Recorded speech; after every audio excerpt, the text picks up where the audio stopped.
Buenas noches, doctor Contreras y compañeros en general. En esta noche vamos a explicar ciertos trastornos de la memoria y cognición. Seguidamente explicaremos algunos aspectos sobre la epilepsia y terminaremos mencionando características de la afasia, agnosia y apraxia.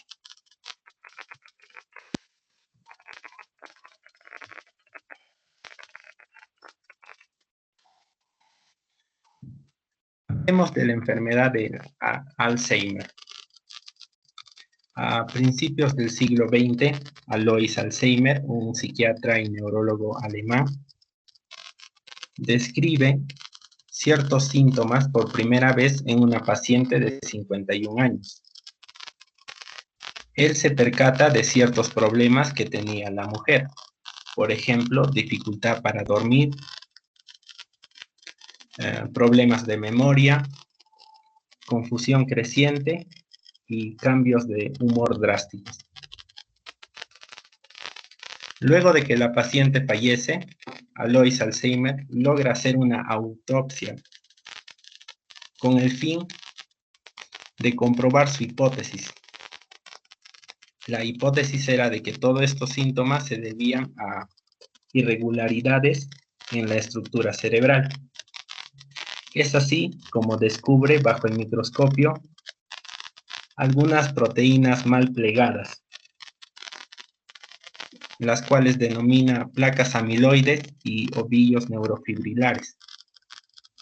Esta patología se define como una enfermedad neurodegenerativa progresiva que se caracteriza generalmente por un deterioro de la memoria inicial y un deterioro cognitivo en una última instancia. Este deterioro de la memoria inicial se debe a que las placas amiloides y los ovillos neurofibrilares se empiezan a formar en primera instancia en el hipocampo, una región que es responsable de formar los recuerdos. Otros autores la definen como una enfermedad que consiste en una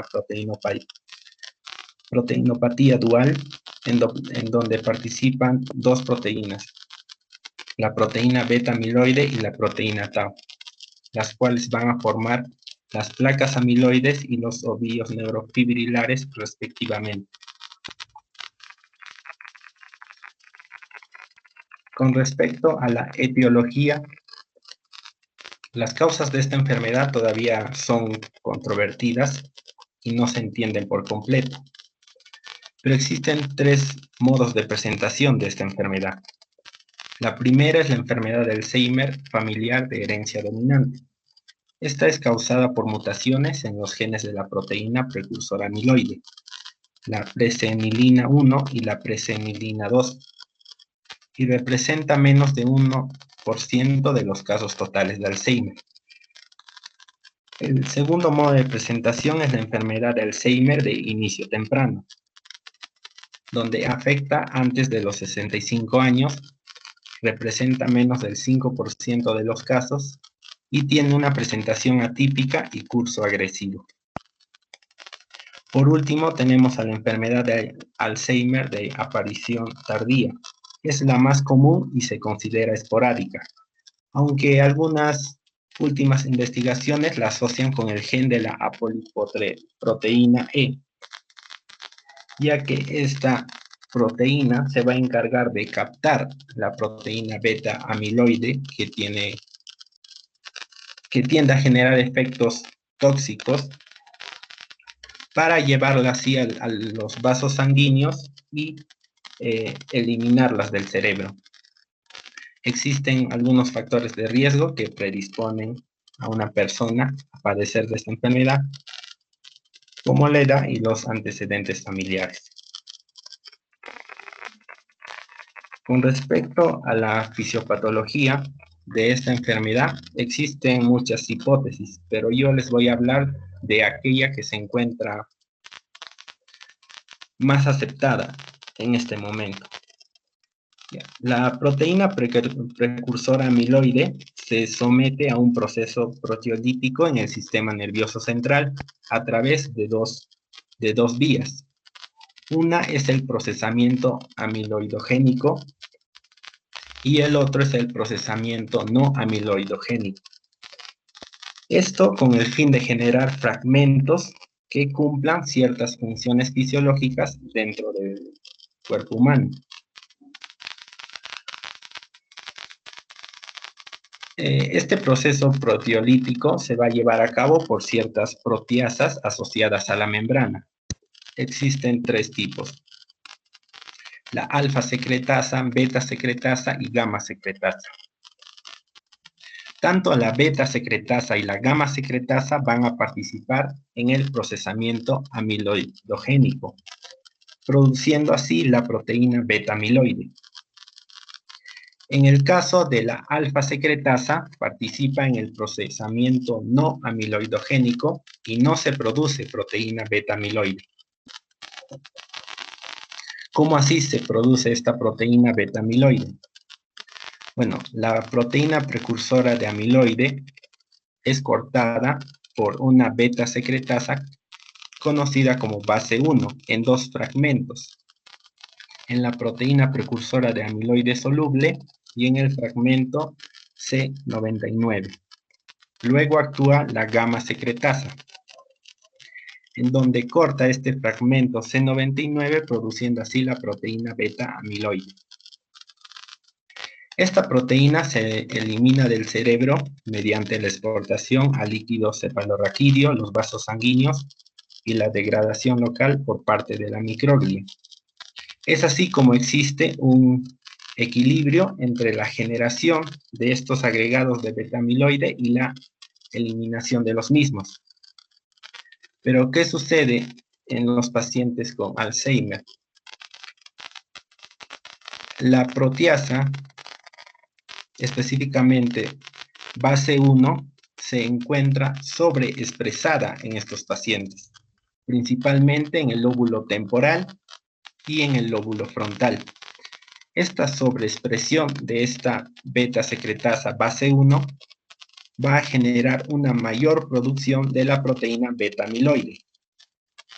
Es así como la exportación al líquido cefalorraquídeo, los vasos sanguíneos y la degradación local por parte de la microglia no van a ser suficientes para poder eliminar esta gran cantidad de proteína beta amiloide.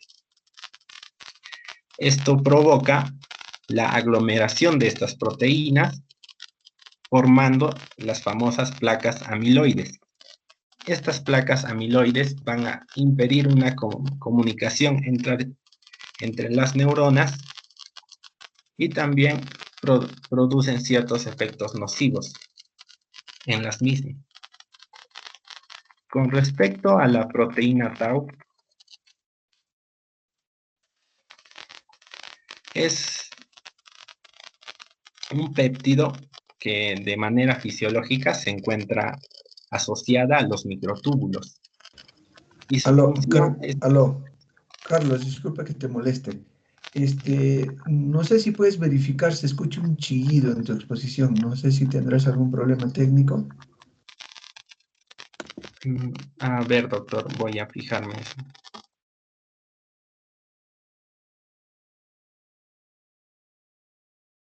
Ya, ahora sí, mucho mejor.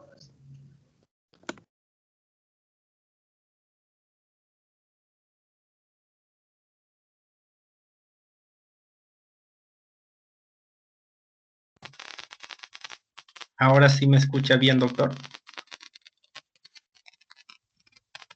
Cuando hablas, vuelve tu chillido, amigo. Algún problema con el micrófono has de tener.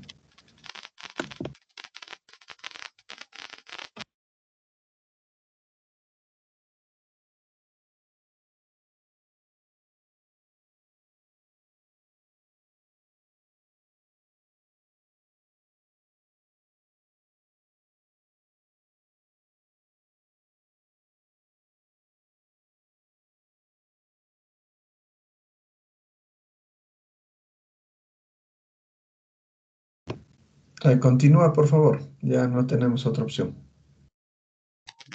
Ya, doctor. Con respecto a la proteína tau, como les estaba mencionando, se encuentra asociada a los microtúbulos. Y se encarga de mantener la estructura de estos microtúbulos.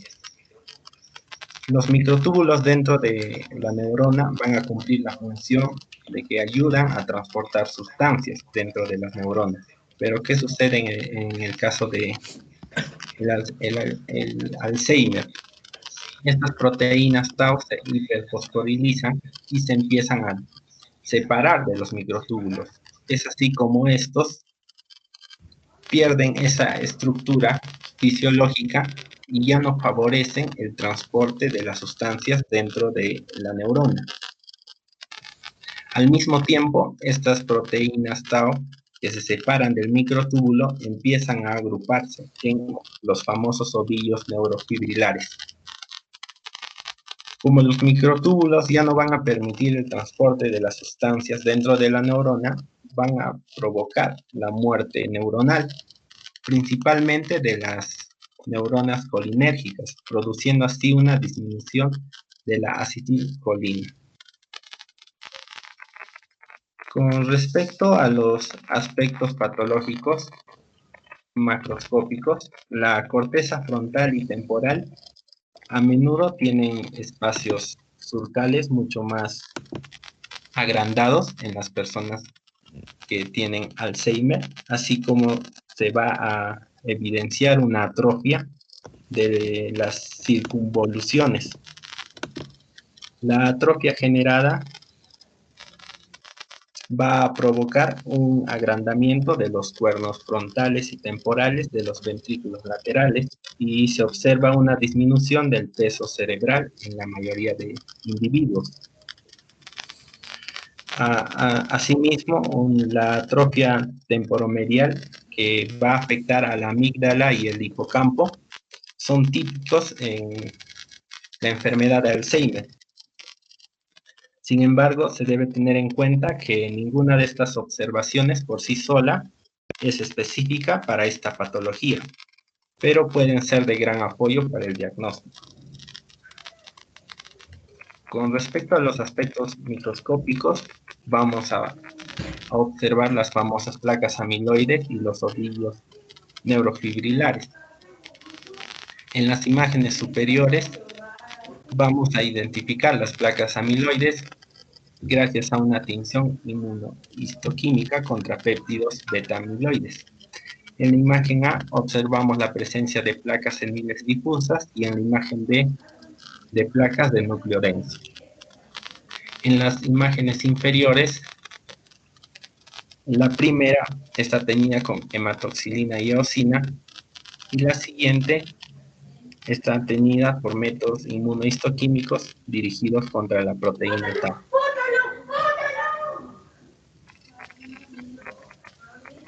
Con respecto a los signos y síntomas, uno de los principales es la pérdida, uno de los principales que se da a principios del desarrollo de esta enfermedad es la pérdida de la memoria que afecta la vida diaria. Normalmente una persona puede olvidar dónde guarda las llaves o dónde deja el celular, pero si esto se produce de manera más frecuente, ya podemos tener cierto indicio de que la persona pueda tener o tiende a desarrollar esta enfermedad.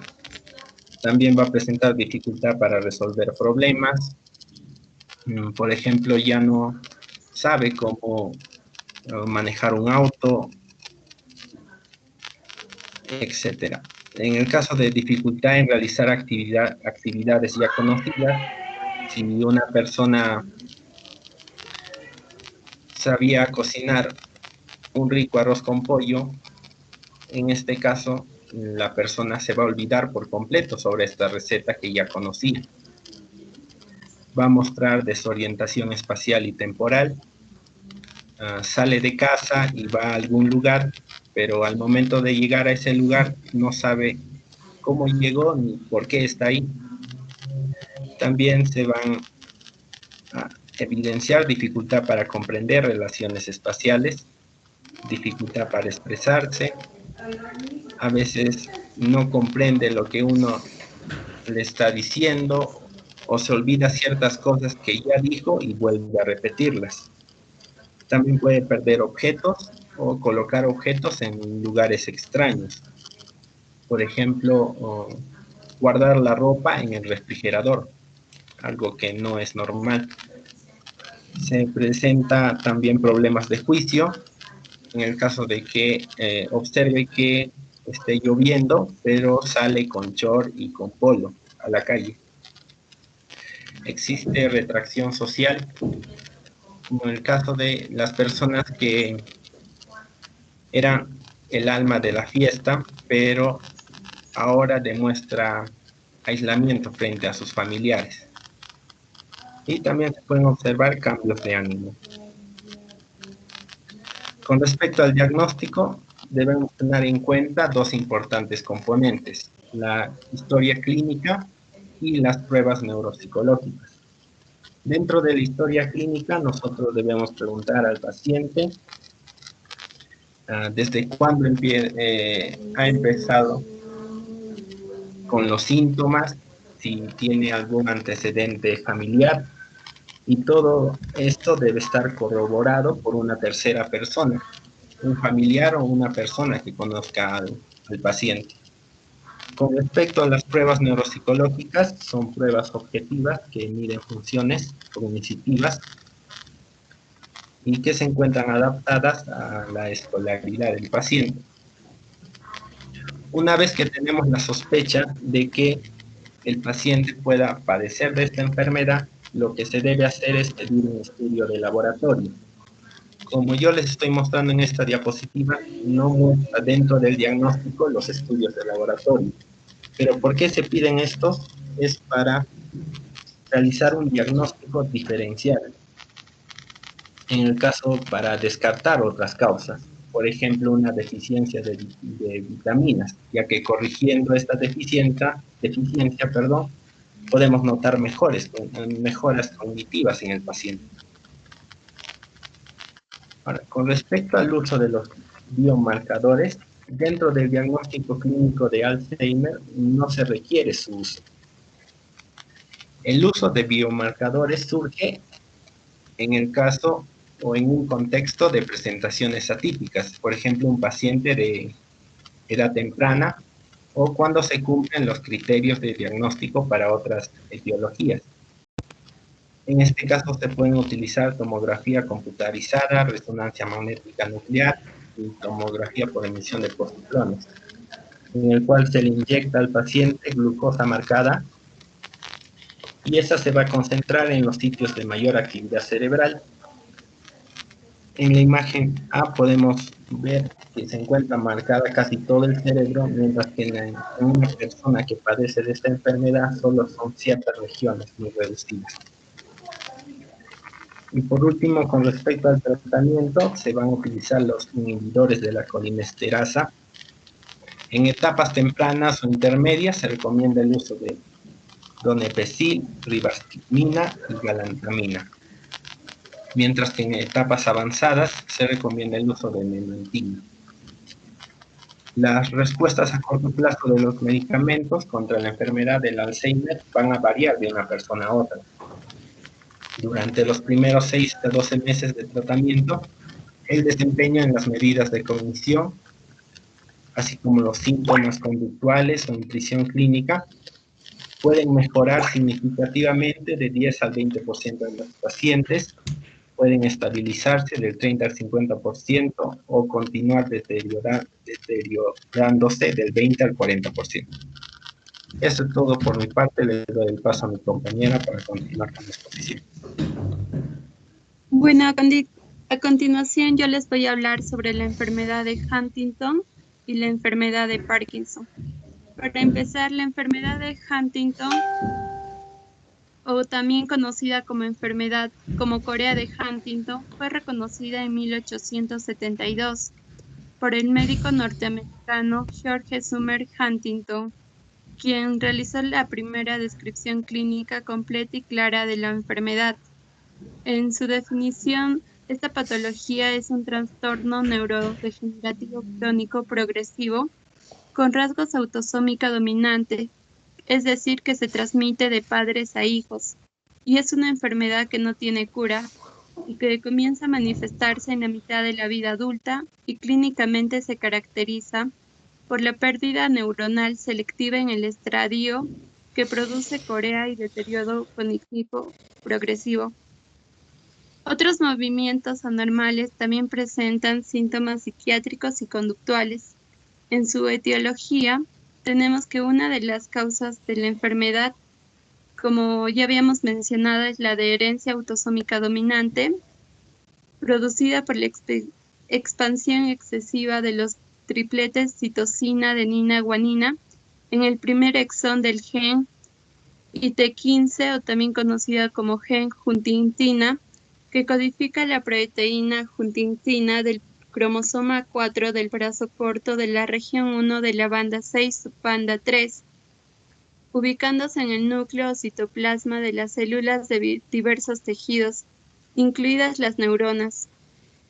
Hasta ahora se conoce la proteína mutante que forma agregados nucleares, pero los mecanismos del proceso de neurodegeneración todavía no se conocen.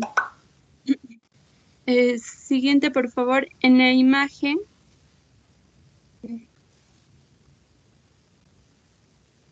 en esta imagen podemos observar que el triplete citosina, adenina, guanina codifica el aminoácido glutamina y que una proteína huntingtina normal tiene menos de 36 restos de glutamina, mientras que en la enfermedad de Huntington presenta más de 40 repeticiones de los tripletes de citosina, adenina, guanina.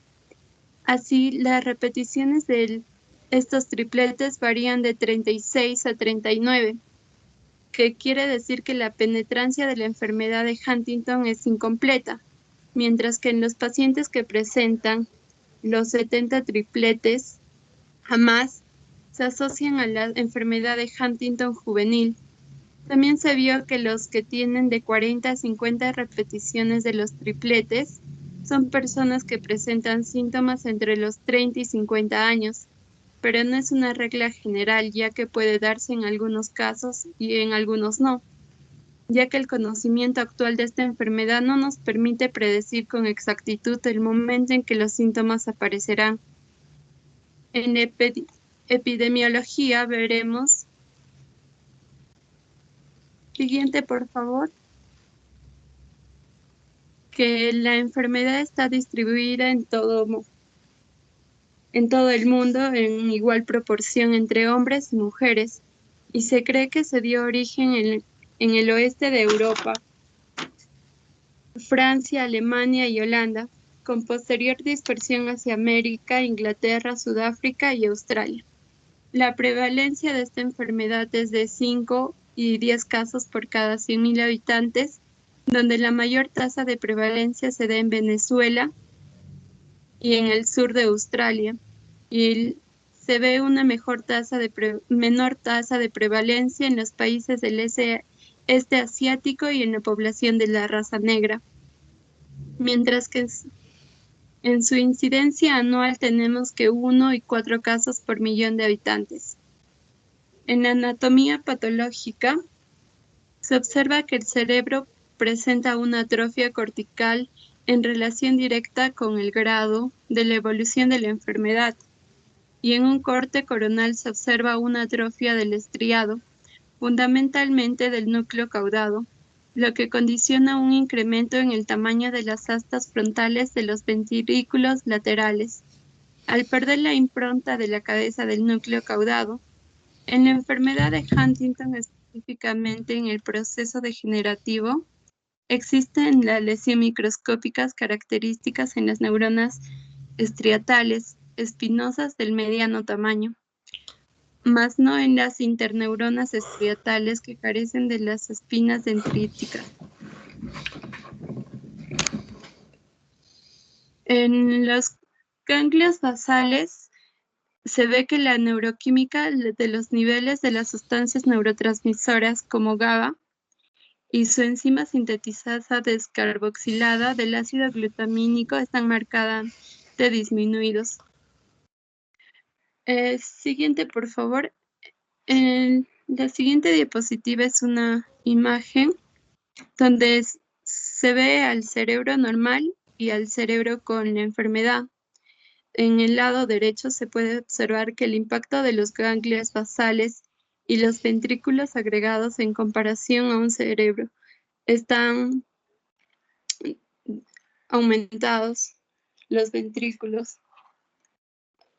En su fisiopatología tenemos que la enfermedad de Huntington se produce como consecuencia de una inactivación funcional o de una lesión en el núcleo subtalámico, que conduce a una disminución de la actividad del complejo del globo pálido interno, sustancia negra par reticulada, y la presencia de discinesias, que son los movimientos involuntarios, se vincula al hecho de que el proceso degenerativo de las neuronas del estriado se inicia en la subpoblación GABA encefálica, conduciendo a una reducción del optum inhibitorio en el circuito indirecto, lo que da lugar a una inhibición excesiva del núcleo subtalámico por el globo pálido externo.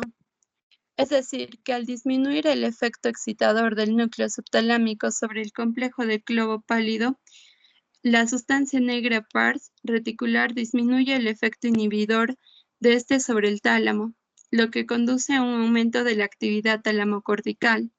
En el último término, la aparición de movimientos involuntarios.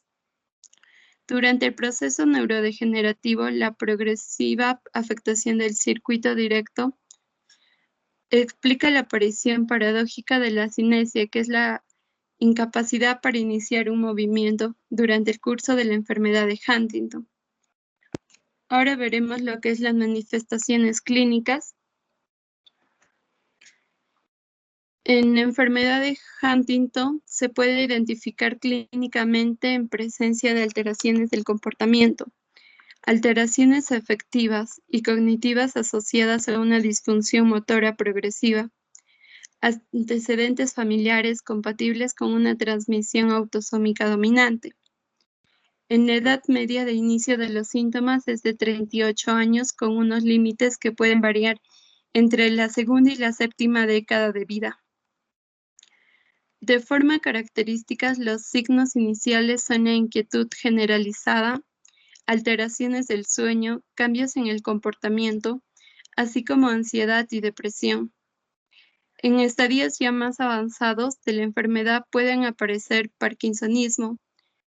A menudo esto se da por el tratamiento anticoreico, así como las posturas distónicas, que son movimientos involuntarios de los músculos. También el lenguaje se torna disártrico. En las manifestaciones clínicas también varían de acuerdo a que si la enfermedad de Huntington es juvenil o tardía.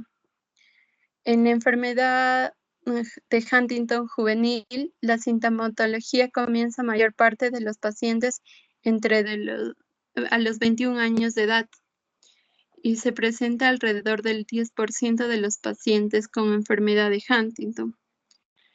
Estos casos se da por la herencia del padre.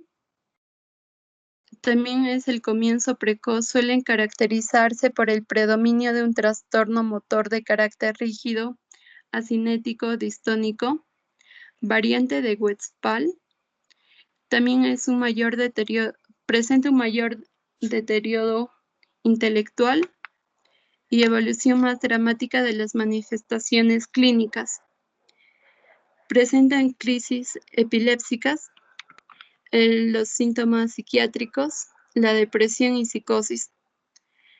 Mientras que en la forma senil se da por la herencia materna, se inicia después de los 55 años y se caracteriza por una corea pura, sin deterioro intelectual y progresión, es de una progresión más lenta. En el diagnóstico,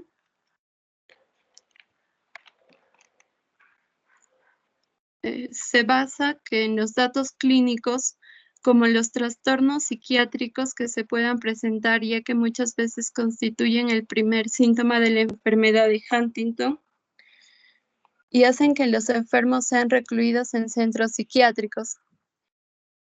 Hay cambios de personalidad, trastornos afectivos como la depresión, ilusiones y alucinaciones, paranoia y cuadros esquizofrénicos, la disminución del líbido, inatención para seguir una conversación.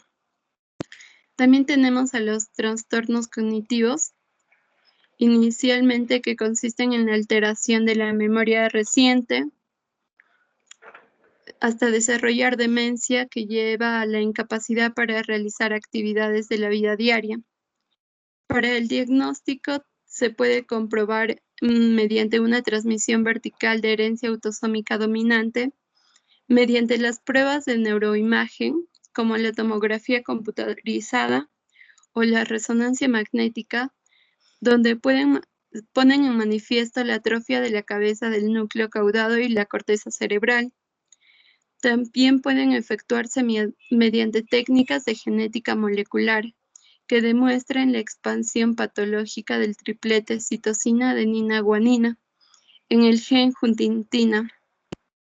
Este diagnóstico puede ser prenatal y antes de que se den los síntomas de la enfermedad, pero aún está en debate, ya que puede traer problemas legales y éticos. En el tratamiento,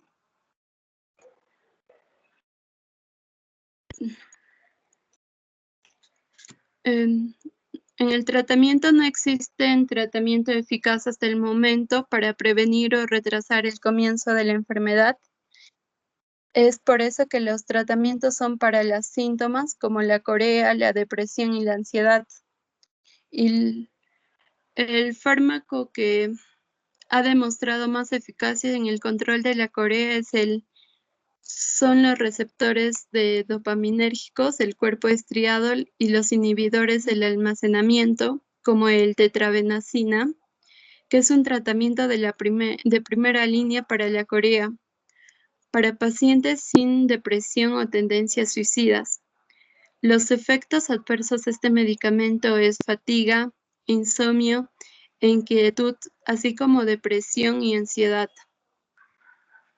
Siguiente, por favor. También tenemos a los medicamentos antipsicóticos. ¿Lo puedes pasar, por favor? Atípicos, como es la clozapina, que es beneficioso para las funciones motoras y psiquiátricas, la risperidona, la olanzapina y entre otros medicamentos que son mejor tolerados. Y para los pacientes con depresión, estos responden muy bien a tratamientos antidepresivos con fármacos estándares, pero este tratamiento deben de vigilarse cuidadosamente, ya que pueden producir manía o desencadenar en suicidio. Y es uno del problema graves de esta enfermedad de Huntington. Luego tenemos lo que siguiente, por favor. Que la ansiedad responde a la administración de las benzodiazepinas y el tratamiento eficaz de la depresión. Se recomiendan las benzodiazepinas de acción prolongada más que las de acción breve. También a los pacientes se les recomienda rehabilitación como el equipo de rehabilitación neurológico, que se trabaja tanto con el paciente y su familia, el cual contribuye a establecer objetivos de recuperación a corto y largo plazo. Los objetivos de un programa de rehabilitación neurológica suelen ayudar al paciente a recuperar el máximo nivel posible de funcionalidad e independencia y en la mejor calidad de vida general, tanto en el aspecto físico como en los aspectos psicológicos y social. Algunos tratamientos consisten en realizar la actividad cotidiana como comer, vestirse, bañarse, ir al baño, escribir a mano, cocinar, las tareas básicas que hay en casa. Y en la terapia del lenguaje puede ayudar bastante a que los familiares le ayuden a expresar sus ideas, su forma de hablar. La dicción y la comunicación suele ser de mucha ayuda. Luego, siguiente, por favor, tenemos a lo que es la enfermedad de Parkinson.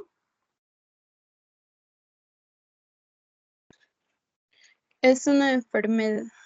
Esta enfermedad la describe en 1817 el cirujano británico James Parkinson en una famosa monografía. Hola. Un Sí, doctor. servicio, por favor. Vamos a tratar de correr un poco más porque todavía creo que de epilepsia para terminar a las 9:30, por favor. Ya, doctor.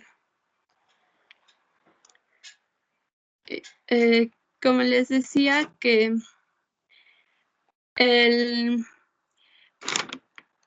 años más tarde, un neurólogo francés, Charcot, será quien atribuye a la enfermedad el epónimo de malaria de Parkinson. Además, enriquecerá la descripción de los aspectos clínicos.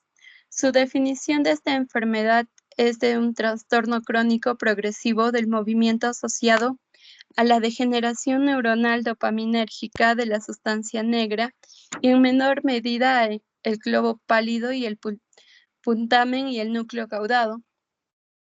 Su prevalencia de la enfermedad de Parkinson se estima entre 0,3% de la población en general y siendo aproximadamente 1% en mayores de 60 años, mientras que la incidencia estima es de 8 a 18 por cada 100.000 habitantes al año.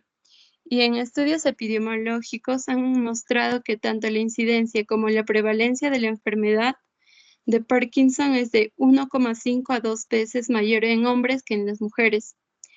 En su etiología de la enfermedad tenemos que la mayoría de los casos de Parkinson son esporádicos, siendo el envejecimiento el principal factor de riesgo. Otra causa frecuente de la enfermedad de Parkinson juvenil es causada por una mutación genética y se asocia a una herencia autosómica recesiva. Y la mutación más común se da en el gen de Parkina. Otros factores de riesgos pueden ser ambientales, como la exposición a pesticidas o traumatismos craneoencefálicos repetidos. La fisiología. En la fisiología para ver su fisiopatología de esta enfermedad, vamos a recordar de los ganglios basales.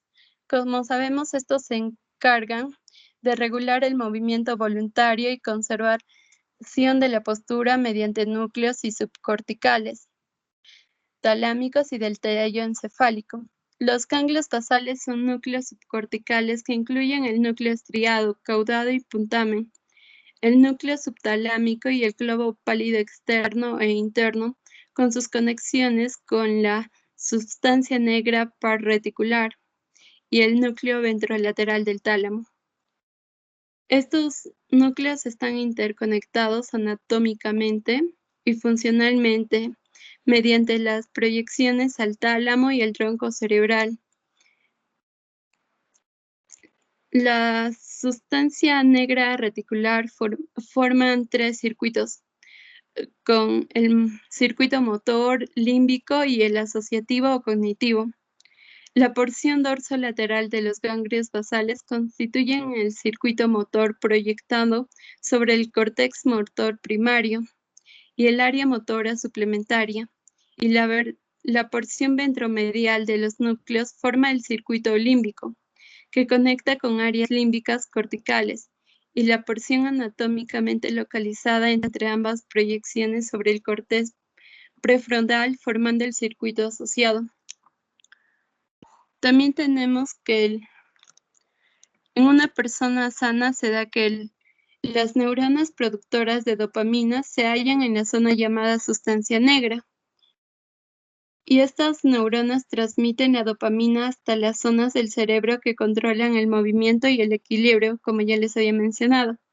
Estas neuronas transmiten la dopamina a través de la sinapsis, dando una recepción de la dopamina en el equilibrio con la acetilcolina. Y en la fisiopatología se ve alterado eso. Siguiente, por favor.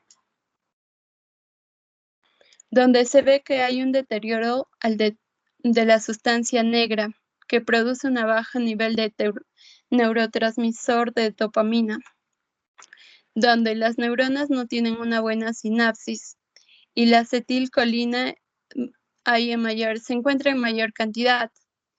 Esta alta concentración de acetilcolina produce un exceso de actividad que causa el mal de Parkinson.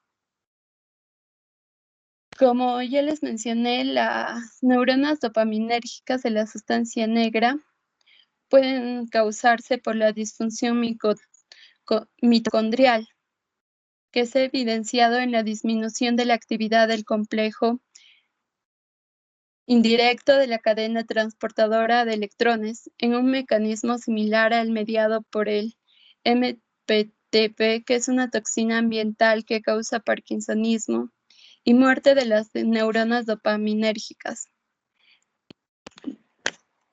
de la sustancia negra compacta.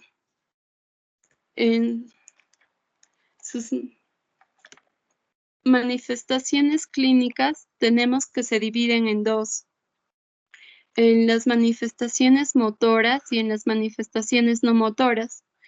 En las motoras se caracterizan por los signos cardinales típicos, que son el temblor de reposo, que se presenta en el 70% de los casos y es típicamente grosero y de gran amplitud, con una frecuencia de 4 y 6. La rigidez, que es característica en una rueda dentada, y la cinesia, que se presenta tanto en movimientos espontáneos como voluntarios. En las manifestaciones no motoras se tiene que hay una elevada prevalencia de acuerdo a lo que progresa la enfermedad, hasta en un 90%, y tiene un impacto negativo sobre la calidad de vida de los pacientes.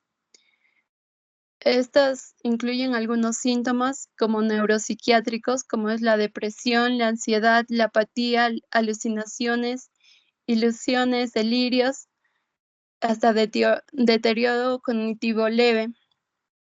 También hay ataques de pánico, trastornos de sueño, trastornos de conducta del sueño, hipersomnia diurna excesiva y ataques de sueño e insomnio. En el diagnóstico tenemos que el diagnóstico se da de acuerdo a la sospecha clínica. Para precisarlo, y se ve mediante unos criterios del Banco de Cerebros del Reino Unido para el diagnóstico de la enfermedad, donde nos acerca a un 75 a 95% de certeza, donde lo divide en 3 pasos. El primer paso nos dice que es el diagnóstico del síndrome de parkinsoniano, donde nos dice que de la bradicinesia, que es una lentitud en el inicio del movimiento voluntario. Además, tiene que tener uno de los siguientes signos, tanto como rigidez muscular o temblor de reposo o inestabilidad postural.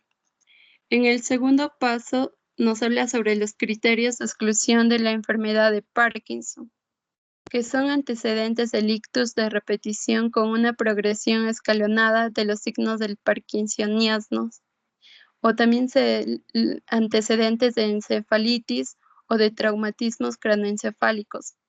Tratamiento con neurolépticos al inicio de la sintomatología, o la existencia de más de un familiar.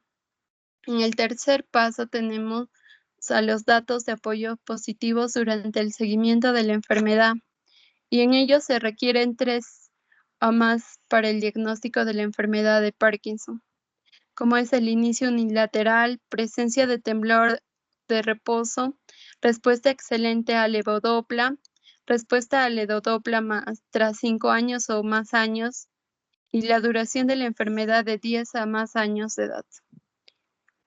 En la exploración neurológica, aparte de objetivizar las manifestaciones motoras características de la enfermedad de Parkinson, como es el temblor, la rigidez, la bradicinesia, ayuda al apoyo a la sospecha clínica, y se debe de descartar a la presencia de signos atípicos, sugestivos de otras causas. En el tratamiento, es farmacológico para compensar la pérdida cerebral de dopamina. No logra curar la enfermedad, pero sí sirve para controlar los síntomas, como los fármacos de acción directa que tenemos a levodopa, que se transforma en dopamina en el cerebro, y los agonistas dopaminérgicos, o los fármacos potenciadores de la acción de la levodopa, que son los inhibidores de la COMT y los inhibidores de la MAO, que aumentan la vida media de la levodopa al inhibir las enzimas encargadas de su degradación. Algunas complicaciones de estos tratamientos farmacológicos es que al inicio hay una mejora, pero mediante va pasando el transcurso del día o progresión de la enfermedad, el trastorno motor es más intenso y la duración del efecto de la medicación se acorta. Esto da lugar a las fluctuaciones entre momentos de buena movilidad durante el efecto de la medicación. Bueno, eso sería todo. Ahora doy paso a mi compañera para que les explique sobre epilepsia.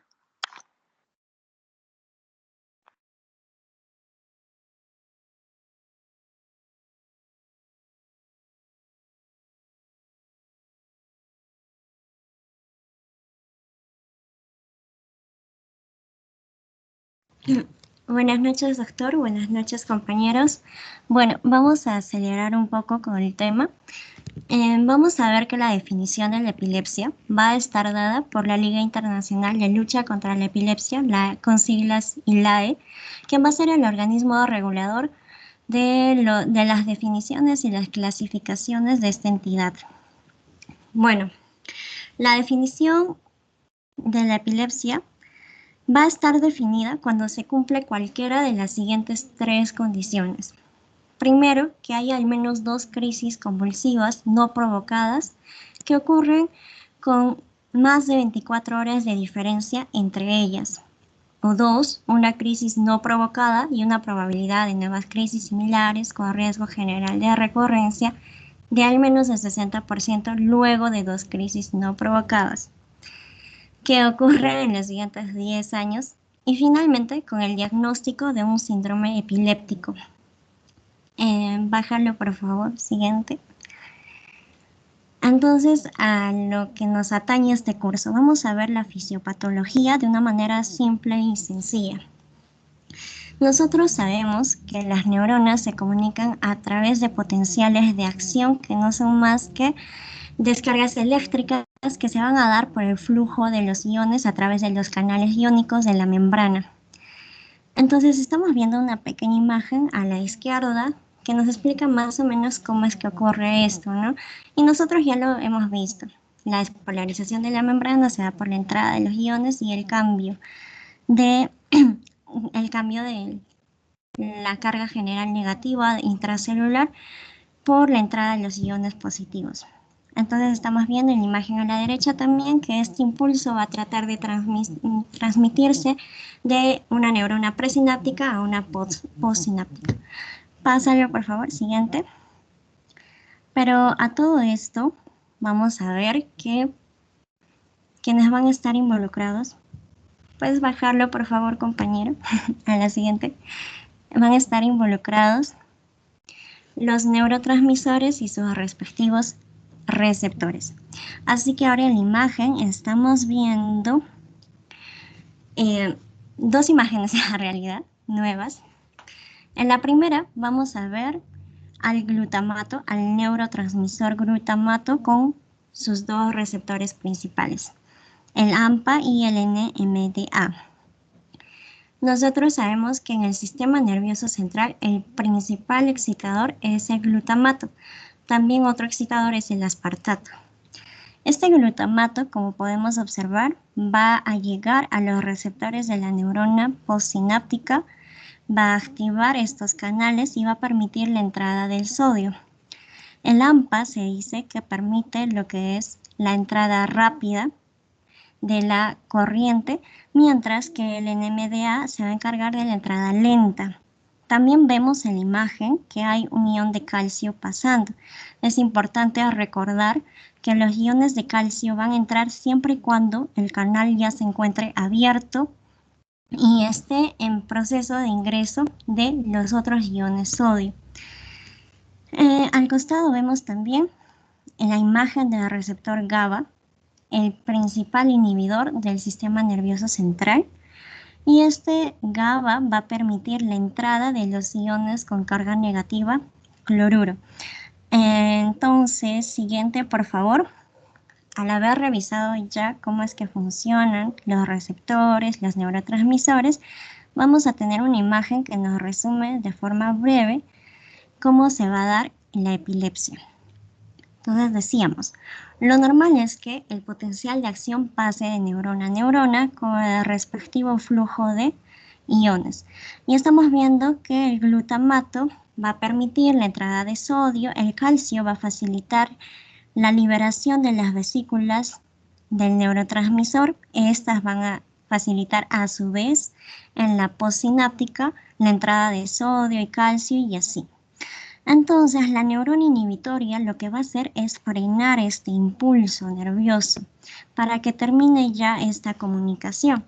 Y esto es lo que normalmente debería pasar. La neurona inhibitoria libera los neurotransmisores GABA, ingresa el cloruro y esto va a ocasionar la hiperpolarización de la neurona y el regreso a su estado basal. Entonces, todo aquello que pueda interferir en este mecanismo normal es lo que va a provocar la epilepsia.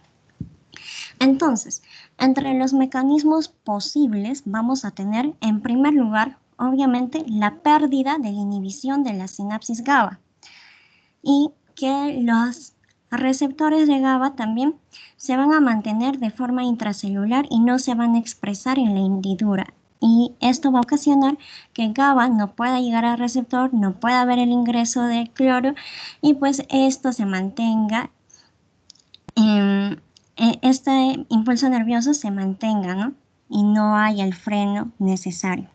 También puede ser otro mecanismo posible vía la reducción de los neuropéptidos anticonvulsivos, que son, por ejemplo, la galanina, o el incremento de los convulsivos como la sustancia P o la neurocinina B. También se ha postulado la alteración de la actividad de la calcio-calmodulina sinasa 2 y entre otros que no están muy estudiados tenemos la peroxidación lipídica y la formación de nitritos y la alteración de los niveles de acetilcolina. Entonces, por la variedad de los neurotransmisores, no se puede identificar a ciencia cierta a qué paciente le está fallando qué neurotransmisor, pero sin embargo, entendemos que la falla en este sistema, cualquier falla en este sistema va a provocar lo que serían las crisis convulsivas. Siguiente, por favor. Bueno, lo que ahora vamos a ver es la etiología. ¿Qué es lo que va a provocar el error en este sistema? Vamos a ver que la ILAE lo va a dividir en 6. Estructural, genética, infecciosa, metabólica, inmunitaria y desconocida. Entre la estructural vamos a tener traumatismos, malformaciones y también tumoraciones, lo cual lo vamos a poder ver mediante neuroimagenología. Genética vamos a tener, por ejemplo, lo que estamos viendo en pantalla, la alteración de los genes KCNO2 o KCNQ3 que están involucrados en lo que es la formación del canal iónico de potasio y va a desencadenar lo que se llama epilepsia neonatal familiar benigna o en el otro caso el síndrome de Dravet, que va a ser una alteración en el gen SCN1A. En el caso de las causas infecciosas, por ejemplo, vamos a tener neurocisticercosis, TBC, VIH, malaria, Zika, y en la metabólica, síndromes metabólicos, porfiria, uremia, etc. Igualmente en la inmunitaria, la inflamación por anticuerpos y finalmente hay una causa, también vamos a clasificar en causas o etiologías desconocidas, cuando no podamos llegar al fondo de lo que sería la etiología del paciente, de la epilepsia del paciente. Siguiente, por favor.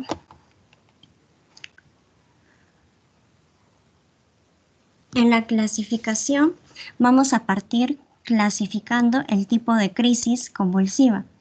Vamos a clasificarlo en 3. Antes se clasificaba en más, pero a partir del 2017 se clasifica en 3 nada más. En la de inicio focal, la de inicio generalizado y la de inicio desconocido. La principal característica de la de inicio focal es que el paciente va a estar consciente, el paciente va a asistir a la crisis. En la de inicio generalizado, la principal característica es que el paciente va a perder la conciencia. Estas son las más comunes en niños y se dan en las ausencias. Y en la de inicio desconocido, la vamos a clasificar aquí porque generalmente el paciente llega y no sabe qué es lo que pasó, vive solo o los familiares no estuvieron. Entonces nadie vio cómo fue la crisis, por lo tanto no la pueden describir. Siguiente, por favor. En base a esta clasificación de los tipos de crisis, vamos a pasar a la clasificación de los tipos de epilepsia. Y como ustedes pueden ver en la figura, va a derivar de cada tipo de crisis un tipo de epilepsia. Vamos a ver que están las epilepsias focales, las epilepsias generalizadas, las que son una combinación de generalizadas y focales, y las desconocidas. Lo que es el síndrome epiléptico se va a denominar síndrome epiléptico ya cuando tenemos características como por ejemplo la imagenología, el electroencefalograma, hay unas características como edad, las características en sí de la historia del paciente, y ya en el cuadro de la izquierda ustedes van a poder ver los diferentes síndromes epilépticos que se van a derivar precisamente ya de este conjunto de características que vamos a obtener de los tipos de epilepsia más lo que ya les he mencionado.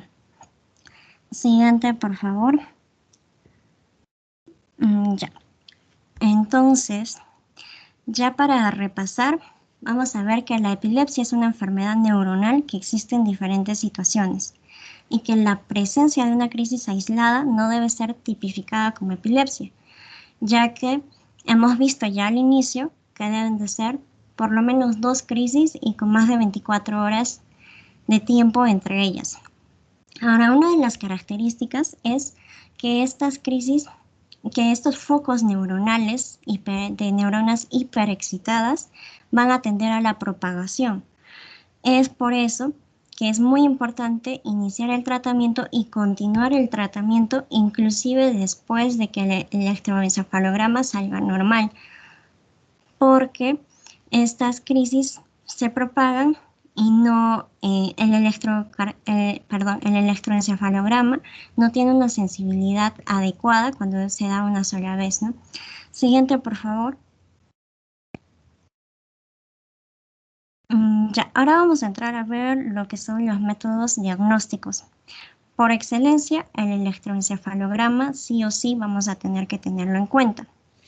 Ahora, les decía que el electroencefalograma no tiene mucha sensibilidad.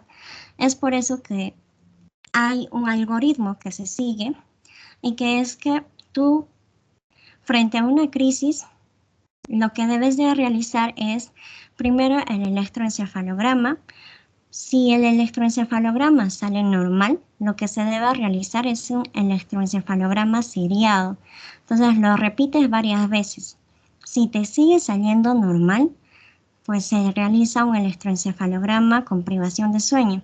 Si sigue saliendo normal, se realiza una polisomnografía. Si sigue saliendo normal, se realiza una monitorización de video EEG. Entonces, este es un algoritmo que se sigue porque, como ya les mencioné, es muy probable que la primera vez, inclusive en el electroencefalograma seriado, no salga esta normalidad eléctrica. Entonces se tiene que buscar hasta encontrarla. También vamos a utilizar lo que son las neuroimágenes como la tomografía, la resonancia magnética o el PET y algunas pruebas de sangre. Sobre todo esto cuando sospechamos de una etiología infecciosa. Siguiente, por favor.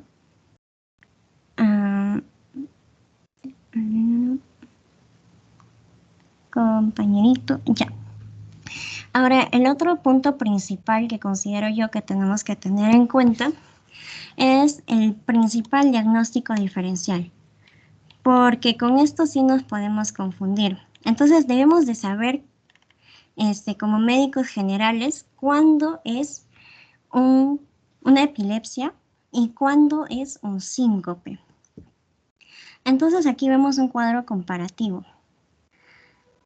Y por lo general, lo más característico del síncope es un paciente, por ejemplo, que pierde el conocimiento de la nada y que se levanta y no tiene ninguna, por decirlo así, está normal, no tiene ninguna alteración en la conciencia, simplemente se desvaneció y ya está bien.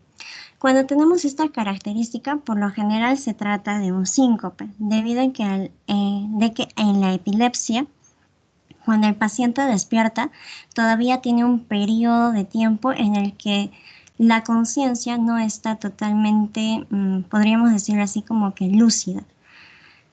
Además, también tenemos que estar alertas a ciertos signos, como por ejemplo la mordedura de lengua, la relajación de esfínteres, y si el periodo de aturdimiento dura más de 15 minutos o media hora, para saber cuáles son las acciones que debemos de tomar. Bueno, eso es lo principal, lo que traté de resumirlo. Voy a darle el pase a mi compañero porque todavía falta un tema más.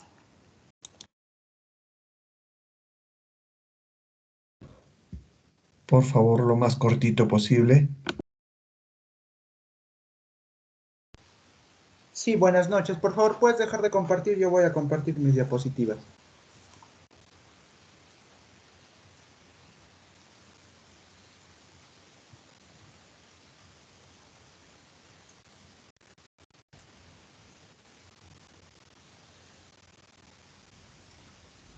Bien, vamos a intentar resumir en un breve tiempo todo lo que viene a ser afasias, apraxias y agnosias. Como verán, los compañeros que me precedieron han venido exponiendo los mecanismos fisiológicos a nivel celular. Vamos a tener como recuerdo anatómico y fisiológico que vamos a tener 3 tipos de neuronas. Las neuronas excitatorias, las neuronas inhibitorias y las neuronas mediadoras. Pues bien, las neuronas excitatorias, como ya mencionaron, van a usar los neurotransmisores glutamato y aspartato. Los inhibidores, por lo general, van a usar el GABA, y los mediadores o moderadores, como se le quiera llamar, van a utilizar acetilcolina, dopamina y serotonina. Bien, aquí tenemos ahora el recuerdo anatómico de las áreas de Brodmann. Las áreas de Brodmann van a ser cruciales para entender la fisiología de cómo ves que estas patologías van a llegar a manifestarse. Vamos a tener el lóbulo frontal, donde vamos a tener el área prefrontal encargada de lo que van a ser las altas actividades cognitivas del ser humano, el área premotora, donde se van a asociar todos los que van a ser los movimientos. Vamos a tener la corteza motora primaria, la corteza somatosensorial primaria. Vamos a tener después el área auditiva, el área de asociación auditiva, que está en el lóbulo temporal. Vamos a tener el área de Broca, en el lóbulo frontal también, y el área de Wernicke también, que vamos a ver que va a ser crucial para todo el desarrollo de estas patologías. Por último, vamos a ubicarnos en el lóbulo occipital, donde están las áreas visuales y las cortezas visuales, además de las áreas de asociación visuales. ¿Por qué hago mención de todo esto? Pues porque, vamos a tener que el cerebro va a tener 2 hemisferios, es decir, todo lo que está a este lado, a un lado, es decir, al lado izquierdo, una vista izquierda que se puede apreciar aquí, también va a estar al lado derecho. ¿Y por qué es importante esto? Porque muchas de las enfermedades que vamos a ver a continuación no solamente se van a manifestar en un hemisferio del cerebro, sino se van a manifestar en ambos hemisferios del cerebro. Y por ello es crucial entender todo esto. Vamos a empezar con las agnosias. Las agnosias van a ser un estado patológico caracterizado por la incapacidad de reconocer. Es decir, esto viene de dos vocablos griegos, a, que sin, ignosia es conocer. Es decir, la persona no tiene capacidad de reconocimiento consciente. No puede reconocer sus acciones, no puede reconocer lo que mira, no puede reconocer lo que siente. En las etiologías más comunes de las agnosias van a ser los infartos, los tumores, los abscesos y los traumatismos. Los infartos, por lo general, vamos a ver que estas áreas de asociación van a estar por todo el cerebro, van a estar disgregadas. No solamente existe un tipo de agnosia, sino vamos a ver que existen distintos tipos de agnosias relacionadas con diferentes tipos de sentidos que tiene el cuerpo humano. Entonces, por lo general, los infartos van a ser consecuencia de una esclerosis o algún fallo o algún traumatismo o también algún absceso en las principales arterias que irrigan el cerebro, la arteria cerebral anterior, la cerebral media y la cerebral posterior. Aquí tenemos un ejemplo, o mejor dicho, una lista de todos los tipos de agnosias que existen. Debido al tiempo que nos limita, no vamos a poder analizar cada una en detalle, sin embargo, vamos a analizar las más importantes. Tenemos, por ejemplo, las agnosias visuales, que van a estar relacionadas con la visión, en el sentido de que va a afectar las áreas de Brodmann relacionadas con la visión, es decir, las áreas 17 y 18. Vamos a tener las agnosias espaciales, que va a estar más relacionado con el lóbulo parietal, las auditivas, que tienen que ver con los tractos auditivos, que ya hemos visto en neuroanatomía y neurofisiología. Vamos a tener las agnosias táctiles, que tienen que ver con el sentido del tacto, con la nocicepción, con la termocepción, y también vamos a tener las agnosias somáticas, o que tienen que ver con la relación que tiene el individuo de la conciencia del cuerpo. Es decir, el individuo simplemente no se da cuenta en qué posición está. Ahora, empecemos con las principales agnosias. Vamos a tener la agnosia auditiva, que va a ser la incapacidad para identificar los objetos a través del sonido. Las agnosias que tienen que ver con el sentido del gusto, con el olor, el tacto, la vista. La prosopagnosia, que en este caso es algo muy, muy curioso, ya que la persona se ve incapacitada de reconocer los rostros de sus seres queridos o de cualquier otra persona. Vamos a tener la nosognosia, que va a ser la falta de conciencia que existe, o un déficit en la falta de conocimiento, o sea, no se da cuenta de lo que está aprendiendo, no se da cuenta de lo que está integrando o aprendiendo. Y también vamos a tener la agnosia somatosensorial, que van a tener dificultades simplemente para identificar cualquier objeto. Empecemos por la agnosia visual. Dentro de las agnosias visuales, como ya mencioné, las áreas más afectadas y que van a tener especial relevancia van a ser las áreas de asociación visual 17 y 18 de Brodmann. A continuación, en este cuadro, vamos a ver, aparte de ello, qué áreas también están dañadas. Los mecanismos fisiopatológicos en este caso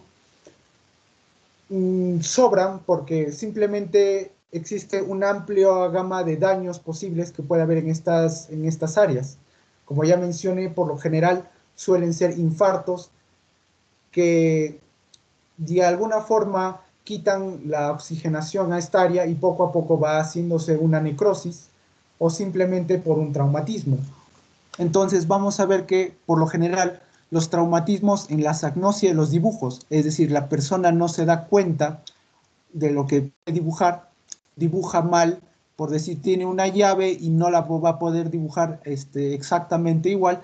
Vamos a tener que las áreas de Brodmann, el área 18, el área 21 y el hemisferio central derecho van a estar dañados. En la agnosia de los objetos, de igual forma, el área de Brodmann, que va a estar en el lóbulo frontal, el área 18, 21, y vamos a tener que los objetos, no puede reconocer un objeto. Es decir, a una persona, por decir, se le presenta un lapicero de frente y le dices, ¿qué es este lapicero? Y la persona no sabe qué es, te puede contestar otra cosa, es un lápiz, es un borrador, es un animal. Vamos a tener la agnosia de los colores, que va a ser la incapacidad de reconocer los colores. De igual forma que en el ejemplo anterior, la prosopagnosia, que no puede reconocer rostros, la agnosia por el movimiento, que va a ser la incapacidad de discriminar el movimiento a partir de los estímulos. Es decir, no va a saber si se está moviendo. La persona puede estar moviendo un brazo, pero en su cabeza piensa que está moviendo una pierna, por ejemplo. Y vamos a tener la agnosia espacial visual, que vamos a tener que la visión va a relacionarse íntimamente con lo topográfico, es decir, no va a reconocer los lugares. Esto no se puede confundir con lo que es una amnesia, que es la pérdida de memoria. Sin embargo, aquí no interviene tanto la memoria. La memoria a largo plazo está intacta. La persona en su cabeza tiene la imagen mental, por ejemplo, de un árbol. Sabe lo que es un árbol, pero cuando una persona mira un árbol no sabe lo que es. Aquí tenemos el mecanismo de lo que va a ser la prosopagnosia, que vamos a tener que va a estar íntimamente relacionado con el hemisferio izquierdo. Además van a intervenir las vías simpáticas y parasimpáticas, ya que está demostrado que cuando una persona mira un rostro familiar, por decir el rostro de una madre, de un padre, siempre despierta cierto tipo de reacción emocional en el individuo. Entonces, en la prosopagnosia, aparte del daño que puede darse en la corteza visual y en la corteza asociativa del lado izquierdo, que esta va a ser unilateral exclusivamente, también va a estar dañada de alguna forma el nexo entre estas áreas de asociación y los sistemas simpáticos y parasimpáticos que dan al mismo tiempo una respuesta emocional.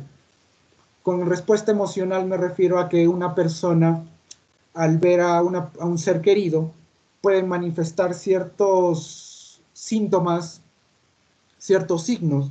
Por ejemplo, se le puede dilatar la pupila, también puede erizársele la piel, los músculos piloerectores, también puede salivar en algunos casos, y en algunos otros casos más extraños, incluso el sistema entérico se inhibe o simplemente se excita.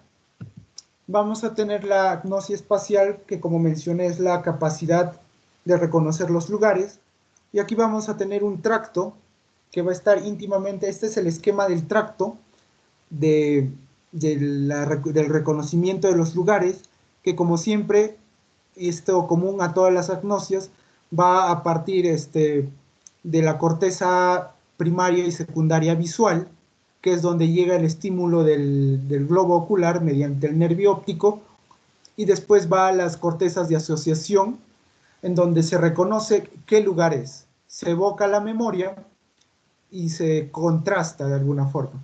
Ahora, con memoria me refiero hay tres tipos de memoria: la memoria operativa, la memoria a corto plazo y la memoria a largo plazo. La memoria operativa va a ser la que más va a sufrir aquí. No va a haber un reconocimiento de la memoria a corto plazo. Sin embargo, la memoria a largo plazo está conservada. Es decir, que una persona antes de la lesión puede reconocer un lugar, tiene claro cómo es el lugar, pero después de la lesión no puede reconocer. Vamos a tener las agnosias auditivas. Vamos a tener aquí a la izquierda un esquema de lo que es el tracto auditivo, que pasa tanto por todos los hemisferios, especialmente en el hemisferio temporal. Bueno, está sobra de más, me hubiera gustado explicarlo, sin embargo el tiempo nos es corto, así es que vamos a pasar a los tipos de agnosias auditivas. Vamos a tener la agnosia de los sonidos, la agnosia verbal y la amusia. La agnosia de los sonidos va a ser la incapacidad para identificar el significado de los sonidos verbales. Es decir, una persona puede hablar de manera normal, sin embargo, cuando la persona escucha, no reconoce la palabra. Una persona le puede estar diciendo, oye, esto es una llave, esto es llave, y la persona no reconoce que es una llave, que es llave. Y luego tenemos la agnosia verbal, que va a ser la incapacidad de identificar los sonidos verbales. Es decir, la persona cuando habla no entiende ni él mismo lo que está diciendo. Sin embargo, vamos a ver que esto no se debe confundir con lo que van a ser las afasias que vamos a ver más adelante. Y tenemos lo que va a ser la amusia, que es la incapacidad de reconocer melodías. También vamos a tener las agnosias somatosensoriales, que como ya expliqué, es la incapacidad de relacionar lo que está sucediendo con el propio cuerpo. Vamos a tener los diferentes tipos de agnosias somatosensoriales, por ejemplo, la asomatoagnosia, la agnosia digital, la nosognosia y la asterognosia. Bueno, creo que esto es algo prescindible, así es que voy a pasar a explicar temas más importantes. Vamos a continuar con lo que son las apraxias. Las apraxias vienen a ser la incapacidad de expresar sus habilidades motoras. Es decir, una persona, por lo general, antes de la lesión, se da cuenta o puede mover, por decir, un lapicero, pero después de la lesión no va a poder hacer este acto. Sin embargo, van a existir dos tipos de apraxias, la apraxia idiomotora y la apraxia melocinética. Vamos a tener la idiomotora, en la que se concibe el acto, pero no lo lleva a cabo. Es decir, imagínense al cerebro como una computadora. Una computadora que está programada con un brazo mecánico para mover un lapicero. Vamos a tener en este caso que el programa para que esta computadora ejerza la acción sobre el brazo mecánico, el programa va a estar bien, el software está bien. Sin embargo, lo que va a fallar en este caso son los cables, el cableado que va a estar dentro de la computadora. No sé si me explico. El programa está bien instalado, corre bien, sin embargo, el cableado de la computadora va a estar mal. En cambio, en la melocinética va a ser todo lo contrario. El programa, el software, va a estar mal. Sin embargo, el cableado va a estar bien. Aparte de estas apraxias, también vamos a tener dos apraxias que no se consideran tanto apraxias, que van a ser las apraxias construccional y la apraxia del vestido, que básicamente se deben a las pruebas que se realizan para diagnosticarlas clínicamente. Aquí tenemos las áreas de Brodmann. Bueno, en este caso es otro esquema de Lippmann, que explican las áreas motoras y de asociación motora. Vamos a ver que el área 1, que está ahí, está relacionada con la apraxia cinética o velocinética, y vamos a tener la apraxia ideomotora y también la apraxia ideacional. Aquí tenemos más, bueno, también tenemos la apraxia constructiva, que va a estar, como mencioné al principio, por lo general están relacionadas bilateralmente. En este caso, cabe resaltar estas porque solamente están asociadas a un hemisferio. Nosotros sabemos que los miembros tienen cierta predilección por algún hemisferio, es decir, las personas que son diestras por lo general tienen una influencia del hemisferio izquierdo, las personas que son zurdas tienen una predominancia del hemisferio derecho. A esto vamos a ver con la apraxia constitutiva. Vamos a tener que una lesión en el hemisferio izquierdo en una persona, por lo general esto es en una persona diestra, va a tender a la macrografía, es decir, va a escribir de manera grande, puede copiar puede tener un dibujo preciso espacial. Recordemos también que cada hemisferio tiene cierta predilección por ciertas acciones.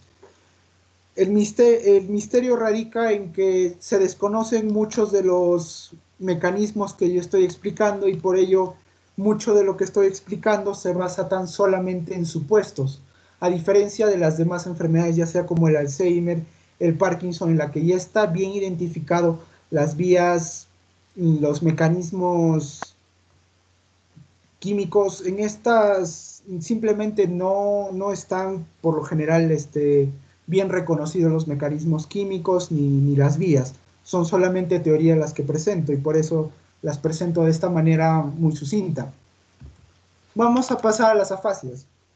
A diferencia de las apraxias y las agnosias, donde hay supuestos donde que en tal parte puede estar la lesión y que por lo general se hipotetiza que en las áreas de asociación están, sin embargo se desconocen los mecanismos químicos, aunque no del todo, porque por lo general, como mencioné, va a ser el mecanismo una conjugación de los tres sistemas, el sistema inhibidor, el sistema excitatorio y el sistema mediador.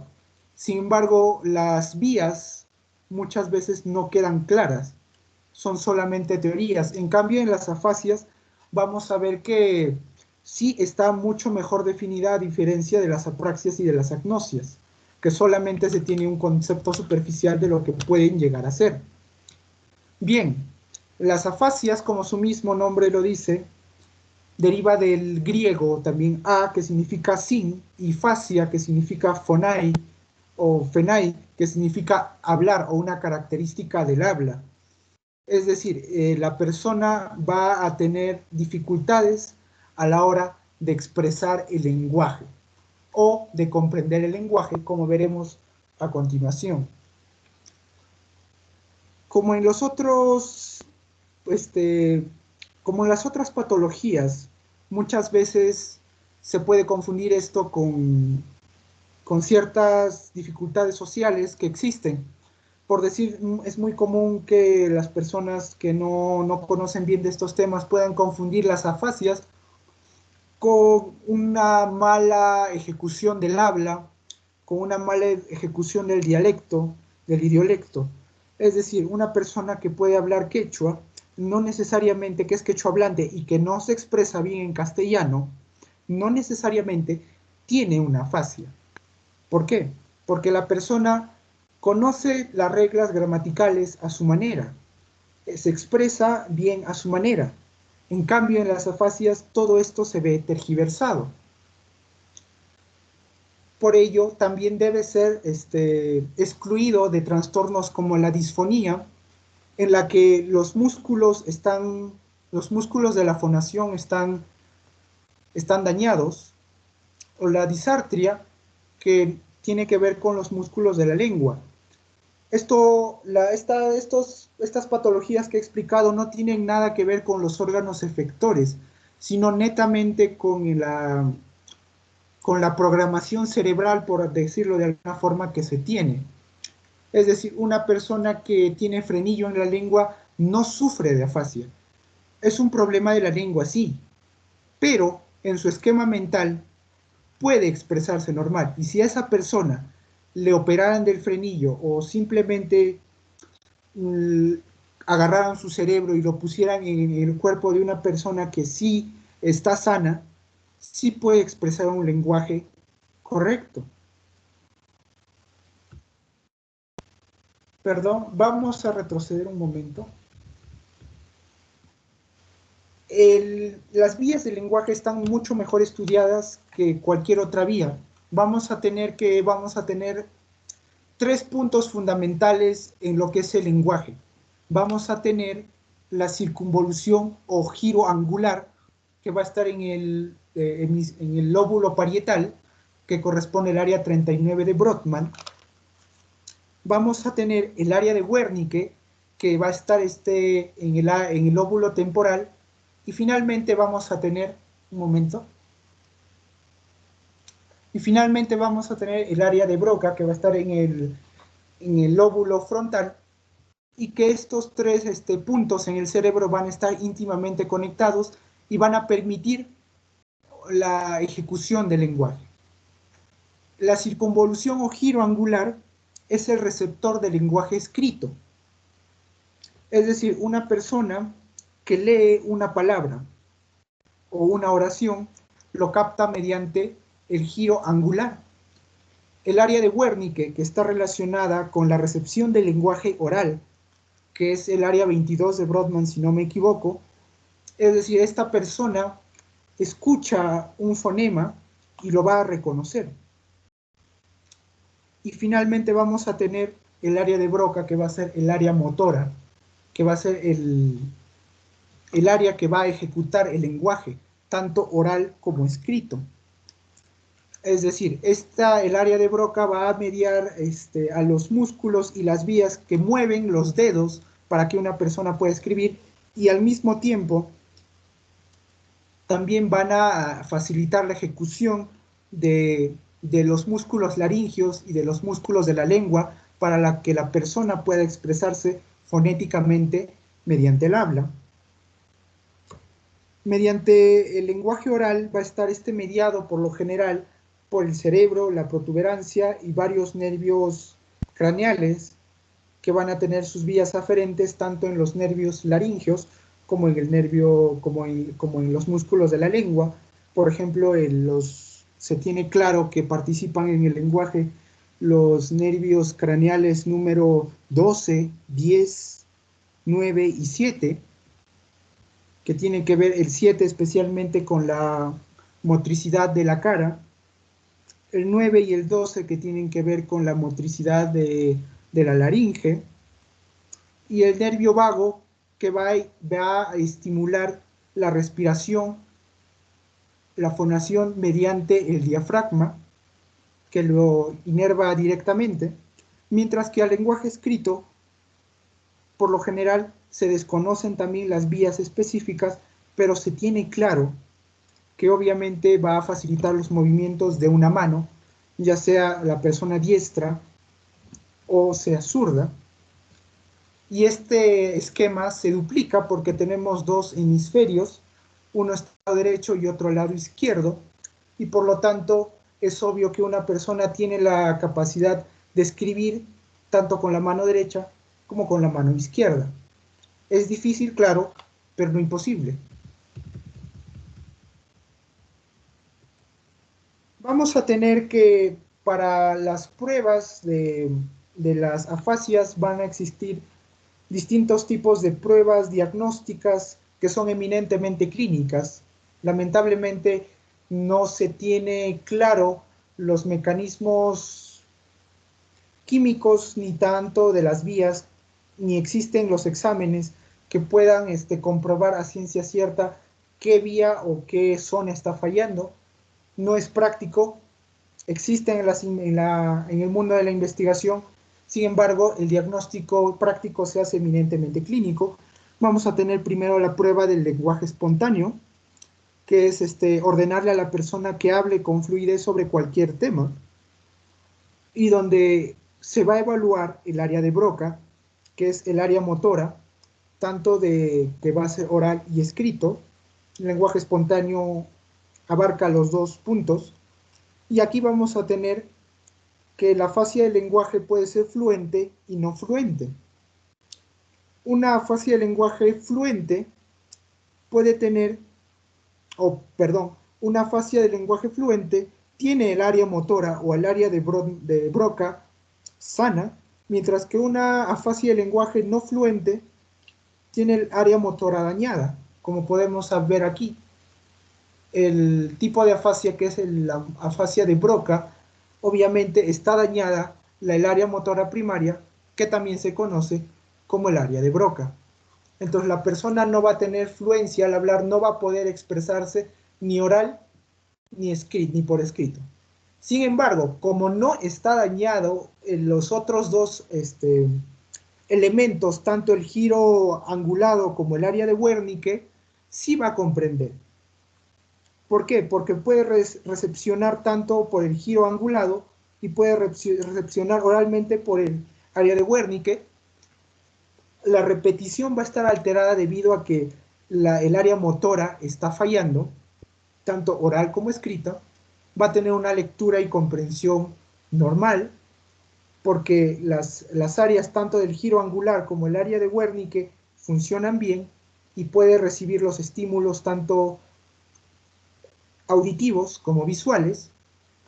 Y por otro lado la escritura, que como manifestaba, tanto la fluencia como la escritura van a estar dañadas. Vamos a tener el transcortical motora, que vamos a tener en este caso que el área motora secundaria va a estar dañada. Va a ser una especie de variante de la fascia de Broca, salvo por el hecho de que el área de Broca está dañada por está rodeada por, aparte de que es la corteza motora primaria, por una corteza motora secundaria, y esta va a ser la que va a estar dañada, es decir, la periferia del área de Broca. El área de Broca no va a estar dañada, por lo tanto, se va a asemejar a la fascia de Broca, y pasamos a la sensitiva de Wernicke. Como mencionaba, es siempre importante recalcar que en el lenguaje se tienen tres áreas importantísimas, que es el giro angulado, la de Wernicke y el área de Broca. En este caso, el área de Wernicke va a estar dañada. Como el área de Broca no está dañada, sí se puede expresar oralmente. Sin embargo, va a tener la escritura un poco alterada debido a procesos que hasta la fecha se desconocen, pero que se intuye que existe al mismo tiempo una conexión cruzada entre todos estos tres elementos, esta tríada que compone el lenguaje. Al mismo tiempo la comprensión va a estar completamente alterada porque el área de Wernicke es la encargada de la comprensión oral, la comprensión auditiva. La repetición también va a estar alterada por la misma razón que dije de que existen fibras cruzadas que entrecruzan estos tres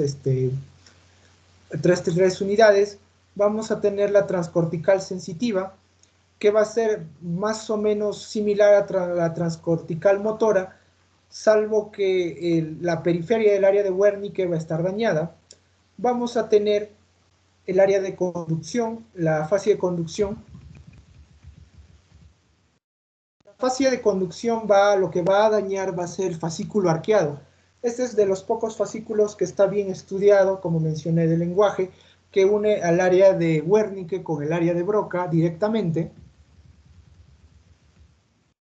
Por lo tanto, puede existirse o puede darse el caso de que ambas cortezas, tanto la corteza de Wernicke como la corteza de Broca, estén sanas, o que alguna de ellas también puede estar enferma. Sin embargo, lo que va a predominar es que no va a haber una conexión tanto entre la recepción del lenguaje oral para que ésta se comprenda y que se ejerza a la vez una respuesta cuando se le habla o cuando se le escribe.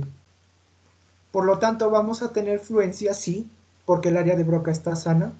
Vamos a tener comprensión, no, porque este fascículo está dañado. Esto es lo que por lo general asocia la comprensión y hace que la persona tenga una respuesta. La repetición va a estar alterada por el mismo motivo. La lectura va a ser normal, porque obviamente el área de Wernicke está sana y el área del giro angulado también está sana. Y la escritura va a estar alterada porque no hay una adecuada transducción hacia el ejercicio motor del lenguaje. Vamos a tener la alexia con agrafía, vamos a tener la alexia sin agrafía. Es decir, la persona no puede hablar, sin embargo puede escribir, y en la alexia, es la alexia sin agrafía, la persona no se comunica y tampoco puede escribir. Sin embargo, la alexia con agrafía significa que la persona no puede hablar y tampoco, pero sí puede escribir, perdón.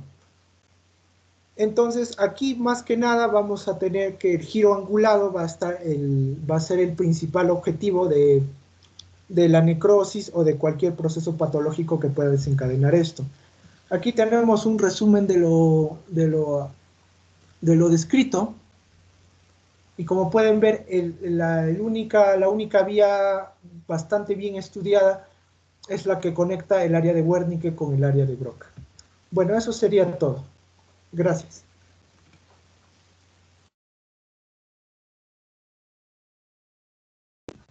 Bien, jóvenes, felicitaciones a los expositores. Bueno, nos hemos excedido nada más en el tiempo, pero bueno, ahí estamos. A ver, algunas preguntas, por favor, de parte del auditorio.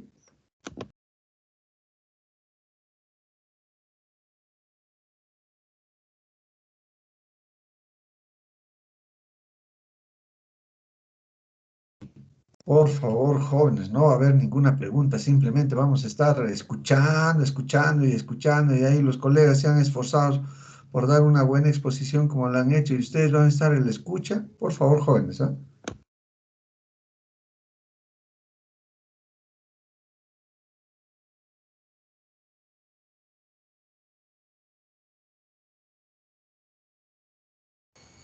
Sí, doctor, buenas noches. Quisiera preguntar, en la epilepsia hay varios diagnósticos diferenciales. ¿Podrías mencionar algunos más en los cuales tendríamos que tener en consideración? Uno mencionaste que era el síncope. Otros.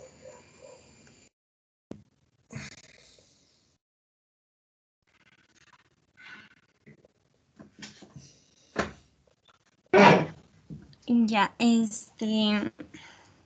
sí, como había mencionado, uno de ellos era el síncope, pero también hay otros trastornos paroxísticos que tenemos que tener en cuenta.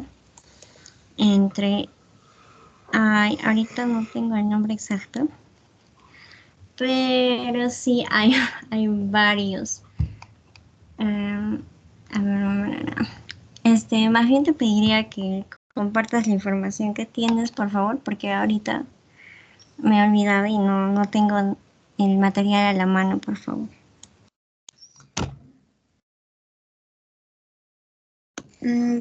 Vale.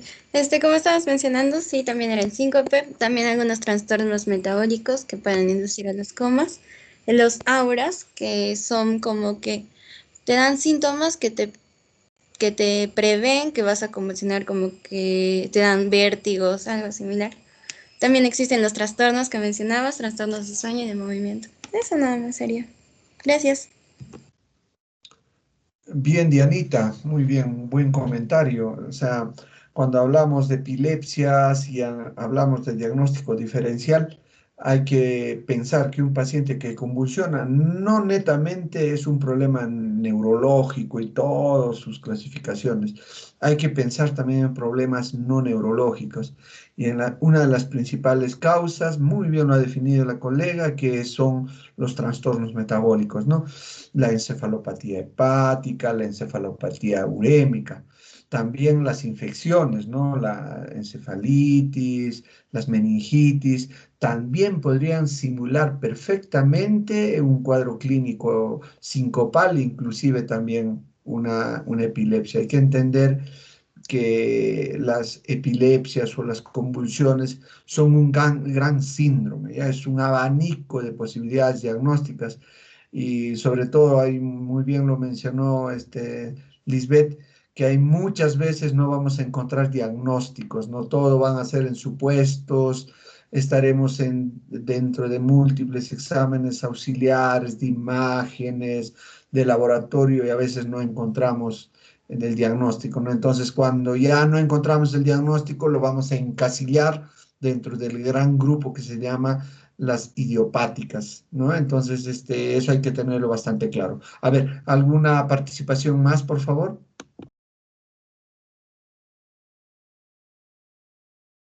Jóvenes, por favor. Yo creo que es una falta de respeto a los colegas no preguntarles, ¿no? Ellos han leído, se han esforzado y creo que por un acto de respeto vamos a hacerles preguntas. Por favor.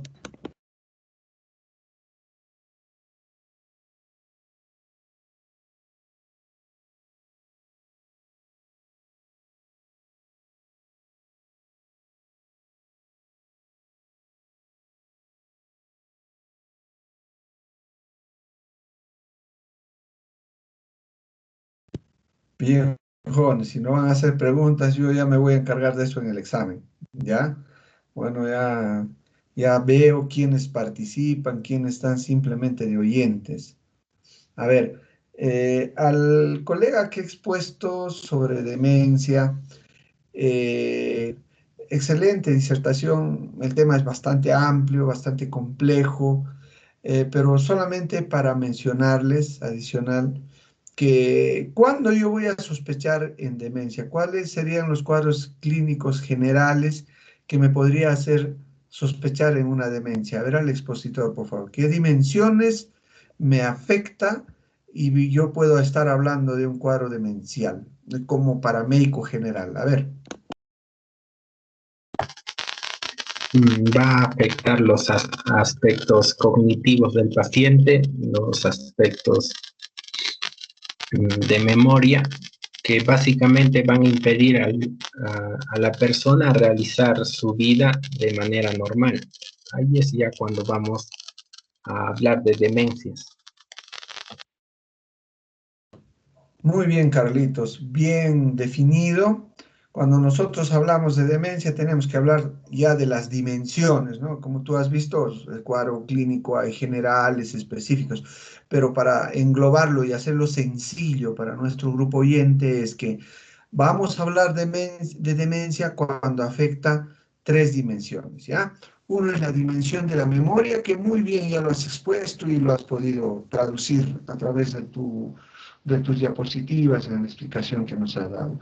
Después de eso tenemos la parte funcional, o sea, el desempeño y el desarrollo de sus actividades de la persona, afectadas por el trastorno de esta memoria, de esta parte cognitiva, ¿ya? La funcionalidad. Por ejemplo, en un adulto mayor yo estaría sospechando que está haciendo demencia, que un adultito mayor que habitualmente iba al mercado, paga sus cuentas, o va a pagar el teléfono, va a pagar la luz, cumple su rol funcional, excelente, pero si por culpa de la memoria, por responsabilidad de la memoria, le engañan con el vuelto, no puede hacer un adecuado pago, etcétera, o sea, le está quitando su rol funcional y yo ya estoy sospechando en demencia. Y en los cuadros más avanzados ya no solamente afecta a la dimensión funcional, no solo a la dimensión cognitiva o memoria, sino afecta la conducta. Y hay una alteración en la conducta, como también lo mencionó el colega, y va alterando paulatinamente y va deteriorándose. Recuerden de que todas las patologías que hemos visto, las coreas de Huntington, la demencia, la enfermedad de Parkinson, están encasillados dentro de los cuadros clínicos degenerativos, es decir, son cuadros clínicos progresivos y que no hay marcha atrás, ¿ya? Y básicamente el tratamiento es de tratamiento sintomático, tanto como Huntington, demencia y enfermedad de Parkinson. A ver, hablando de enfermedad de Parkinson, al expositor quisiera preguntar, ¿cuál es el cuadro clínico típico de una enfermedad de Parkinson, por favor?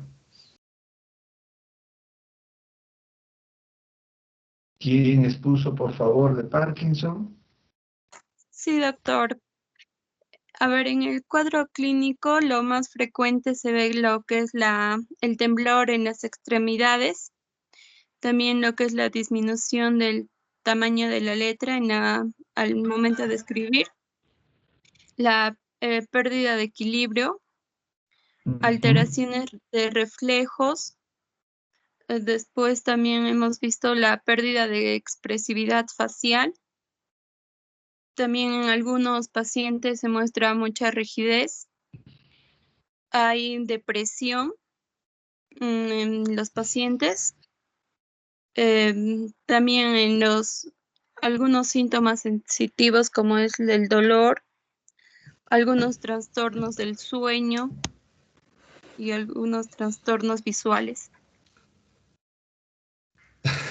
Carmelita, y si te das cuenta, mira, el bagaje de síntomas clínicos para hacer diagnóstico de enfermedad de Parkinson es bastante amplio y bastante complejo. Y ustedes muy bien comentaste la famosa triada del temblor, ¿no es cierto?, que caracteriza un temblor unilateral. Después la rigidez, se pone bastante duro el paciente y la rigidez sobre todo es en todas las extremidades. Y después hablamos de la lentitud o hipoquinesia, ¿no? Casi estos tres signos son los cardinales para hacer diagnóstico de enfermedad de Parkinson. Entonces, cuando presenta esto el problema de la lentitud, el problema de la rigidez y el temblor, técnicamente no va a haber ni médico que no pueda hacer diagnóstico. Hasta el portero de la puerta del hospital ya te va a hacer diagnóstico ya. Entonces, es una característica clínica típica. Ustedes lo ven y ya, pues ya está el diagnóstico, ¿no? Pero no siempre va a existir el temblor. A eso es lo que trato de llegar también con lo que voy a darles el mensaje. O sea, el temblor es un cuadro clínico típico, pero típico en los adultos. Pero en adultos mayores no necesariamente es el temblor. Puede iniciar todo este cuadro clínico también con trastornos en la marcha, ¿ya? Recuerden que todas estas enfermedades crónicas degenerativas son de lento avance, son crónicos, ¿me entienden? O sea, yo a un paciente no voy a pretender que hoy no le hago el diagnóstico y el mes siguiente tampoco le voy a hacer el diagnóstico. Si es enfermedad de Parkinson, hay que entender que es una enfermedad evolutiva. Es decir, de repente el día de hoy solamente hay temblor unilateral y a la siguiente el temblor es mucho más marcado y también hay temblor en la otra mano. Y en el mes siguiente, ya además de ese cuadro clínico, está un poco más lento. Es decir, en una primera instancia, muchas veces no vas a hacer el diagnóstico. Cuando ya evoluciona y ya le da el cuadro y el entorno clínico, ahí recién se le hace el diagnóstico, por ejemplo, en la enfermedad de Parkinson. Recuerden también que la enfermedad de Parkinson es una entidad clínica y un diagnóstico es netamente clínico. No es que le voy a hacer una ayuda diagnóstica con una resonancia, con una tomografía, con un hemograma, glucosa, urea, creatinina, el dosaje de kriptonita, nada, jóvenes. Es un diagnóstico netamente clínico. Y la duda diagnóstica se irá aclarando según va evolucionando el paciente. Y quizás una forma de hacer diagnóstico es con la prueba terapéutica. ¿Cómo es la prueba terapéutica? Instaurando tratamiento, prueba, como con el tratamiento gold estándar que es levodopa, carbidopa. Bien, jóvenes, entonces terminamos la reunión de hoy para agradecerles su tolerancia y felicitar al grupo expositor. Disculpen que les haya cortado el tiempo, pero acá también tengo las actividades por realizar y ya con nuestra delegada estaré coordinando para el tema del examen, ¿ya? Esperemos que esta primera etapa haya sido de bastante conocimiento para ustedes. Es un segmento muy importante que va a tener más solidez de conocimiento según vamos avanzando los años de estudio, jóvenes. Así que tranquilos, ahora estamos en esta etapa para los conceptos básicos y para poder darle explicación fisiológica del problema de salud, que en este caso estamos hablando de las enfermedades, el día de hoy, por ejemplo, de las enfermedades crónicas degenerativas. ¿Ya? Bien, muchísimas gracias una vez más y estaremos hasta la próxima. Muchas gracias a todo el equipo, ¿ya? Gracias, doctor. Hasta luego.